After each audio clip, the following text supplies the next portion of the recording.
Do you sometimes feel like the universe dangles the things you want on a stick with a little fishing rod? Like as soon as you're about to get your hands on your manifestation, it's like, nope, and pulls it away from you. If that's been your experience, like lately, the things you're trying to manifest seem to almost be evasive, then I'm going to take you through a few things that the universe does right before you actually manifest. And some of the time you might actually feel like I was right there, but I didn't grab it. And I'm going to take you through this to help you amplify your manifestations and change the way that they come so that you're not caught up right before you're about to get it and it slips away. I want to pause here quickly to mention something really important. Manifestation is not something that sometimes happens and doesn't happen. Manifestation is happening 24/7. So in this very moment, everything around you is being created as a manifestation or reflection of who and what you are. So in this reflection of the things around you, what do you dislike? And what about it is the reason for disliking it? If it's because you don't feel it reflects what you actually want to be, well then that's something to deal with. And it's always linked to the emotional side of you.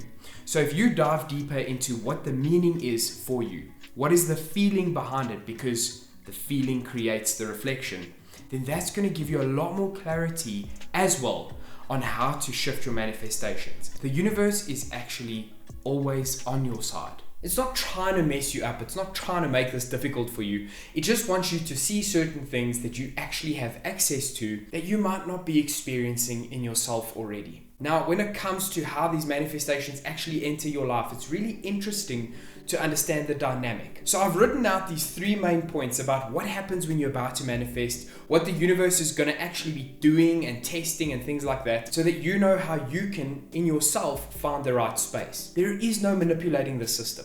So there's no way we can get around it. These things are all going to make sense. And if that's something you're interested in seeing in the future, having spiritual concepts broken down to actually make sense, make sure to hit the subscribe button, turn your notifications on as well, so that you don't miss an upload where I take spirituality, break it down and make it practical so you can use it and apply it to manifest your dreams. The first thing the universe is going to do when you finally get to the top of the steps and you're like, I want to grab onto the thing I'm so looking forward to having, it will test your truth. And the way that it tests your truth is by making you think that the outcome is not going to happen. It will show you a scenario in your reflection that you're not actually going to achieve the thing you truly want. So another way to look at this is that your belief systems create your life. So are you believing in the outcome being what you've always wanted?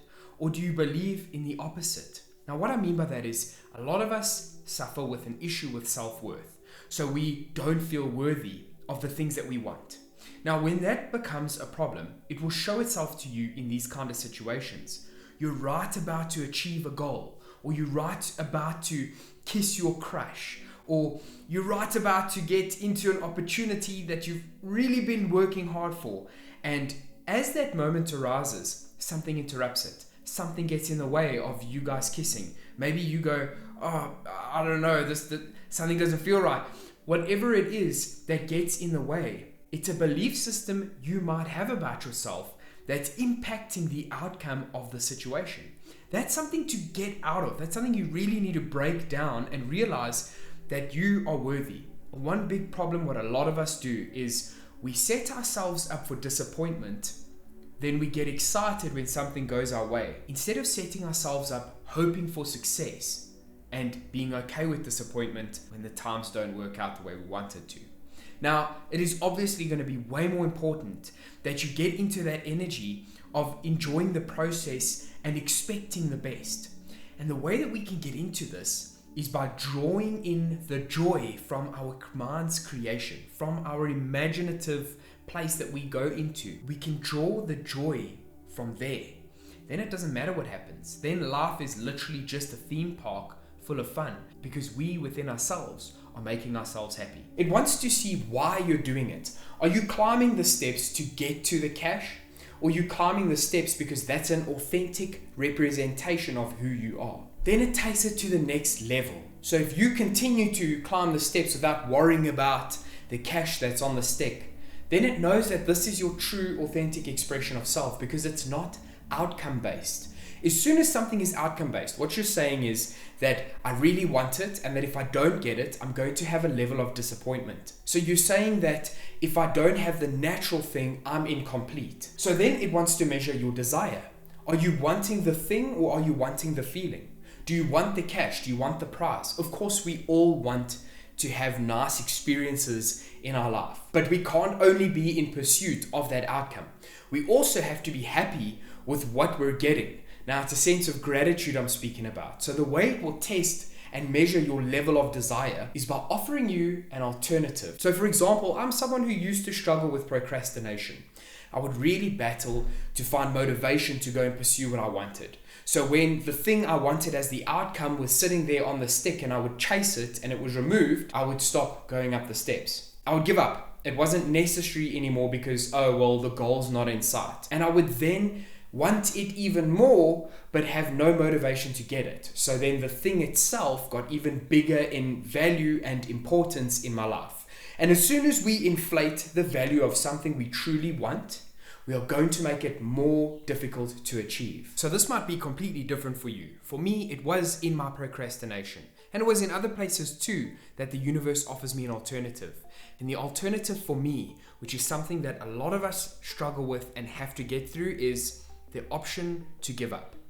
Giving up is one of the worst ways to push away the things we are trying to experience, because oftentimes at the point we give up is where the hardest, most difficult part of the journey is, and once we complete that hard, difficult part, the reward is normally there. So the reason I share it with you in this way is to help you understand that when it comes to the universe offering you an alternative of giving up, let's say it's a relationship and things are just not going the way that you worked so hard for them to go, and you go, I'm just going to give up, like things are just not working, we're just not gelling. It may be the smallest little thing that you can change that could make you extremely happy in your current situation. The change you want to experience is not always super exciting. It's not always going to keep you in that high energy. And sometimes the alternative looks that way. And the reason I say, oh, the alternative, what I'm referring to as well is that concept of the grass is always greener on the other side. The grass is greener where you water it. What you take care of is what will grow.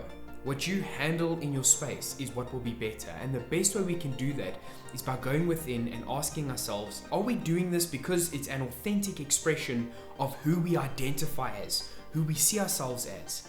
Or are we doing this because there's an outcome attached? The whole difference between living in your authenticity or basing the feeling that you want to experience in the outcome is the difference between manifesting what you want and manifesting what you don't prefer, what you don't want. It's so important that we have the layer of authenticity to ourselves. The way it works is what we chase runs. So if we're not chasing it and we're running to ourselves, like we're trying to get to our full state of being, then the things we want start to chase us. Lastly, what it will do is it will reflect what's truly there. That's why I said in the beginning of this video, there is no version of cheating the universe. We can't manipulate our way into getting what we want. It has to be authentic. So if we are not truly finding happiness and fulfillment within, then the outside reflection is not going to be that. So if we're going, oh, I really want happiness, but I'm actually feeling sad, this just continues. And it carries on being pulled away further and further from our experience, because that's not who we truly are. We should never be stuck in an emotion we did not choose. Now, what I mean by this is your feelings, as I said, manifest your reality. So to control your emotions is more important than getting what you want. And at the end of the day, manifesting is literally about choosing the emotion over the thing. And the point I was making about how things chase you once you're at the state that you want to be in is once you increase your value of self and in self, what you're telling to the world around you is that the most valuable thing is your true state of being. And when you are increasing your value, just like the things you want in life have a certain value, the higher the value, the higher the demand. So if you are the thing in demand, then the things you want energetically start to gravitate towards you because they want your attention. And if your attention is turned inward, then everything else starts to focus on you rather than you focusing on it. It's important to validate yourself. It's important to say, I'm worthy, and to feel your worth, to authentically define and understand your true worth. Tell yourself that you are loved by you and by the things around you. Love your experience, love your opportunity at life.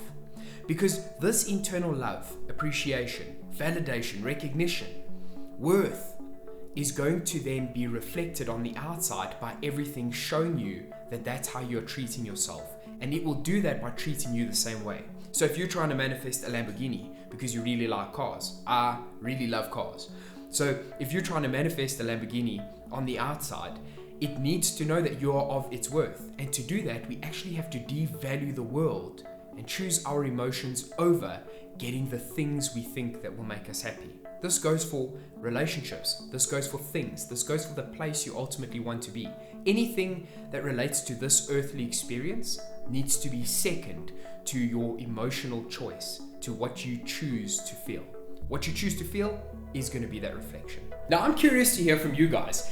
In the comment section, let me know, which stage do you think you get stuck on the most? I'm curious to hear where you feel the universe tests you the hardest. Like, where's the most difficult part of your test? Let me know in the comment section. For those of you who don't know, I respond to each and every comment that's ever left on my videos. So I would love to actually start having a conversation with you.